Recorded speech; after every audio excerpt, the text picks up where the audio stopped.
కువైట్లో భారీ అగ్ని ప్రమాదం చోటు చేసుకుంది. ఈ దుర్ఘటనలో ఓ భారతీయ కుటుంబం సజీవ దహనం కావడం కలకలం రేపుతోంది. శుక్రవారం రాత్రి జరిగిన ఘటన ఆలస్యంగా వెలుగు చూసింది. కేరళకు చెందిన 4 కుటుంబ సభ్యులు కువైట్లోని అబ్బాసియా ప్రాంతంలో ఓ ఫ్లాట్లో ఉంటున్నారు. అయితే శుక్రవారం రాత్రి 9 గంటలకు భార్యాభర్తలు 2 పిల్లలు నిద్రపోయారు. ఆ తర్వాత ఇంట్లో ఒక్కసారిగా మంటలు చెలరేగాయి. సమాచారం మేరకు ఘటనా స్థలానికి పోలీసులు చేరుకున్నప్పటికీ అప్పటికే కుటుంబ సభ్యులు మంటల్లో సజీవ దహనమయ్యారు. ఇక మృతులు మాథ్యూ ములక్కల్, అతని భార్య లినీ అబ్రహం, వారి పిల్లలు ఇరిన్, ఇస్కాక్గా గుర్తించారు.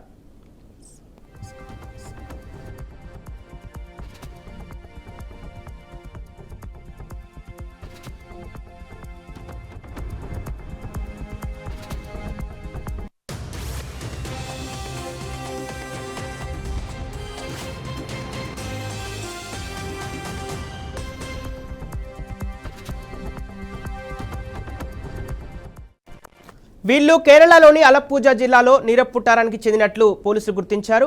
ఇటీవలే వాళ్ళు కేరళకు వచ్చి మళ్ళీ శుక్రవారమే తిరిగి కువైట్కు వచ్చారు. ఇంతలోనే రాత్రి జరిగిన అగ్ని ప్రమాదంలో ఆ కుటుంబం అగ్ని ప్రమాదానికి బలైపోయింది. దీంతో వారి కుటుంబ సభ్యులు కన్నీరు మున్నీరవుతున్నారు. ఘటనా స్థలానికి చేరుకున్న పోలీసులు దీనిపై విచారణ చేస్తున్నారు. ఆ ఇంట్లో ఏసీ పవర్ ఫెయిల్యూర్ కారణంగా అగ్ని ప్రమాదం జరిగినట్లు ప్రాథమిక విచారణలో తేలింది. ప్రమాదం జరిగినప్పుడు వాళ్ళు విషపూరిత వాయువును పీల్చుకున్నారని పోలీసులు అనుమానం వ్యక్తం చేస్తున్నారు.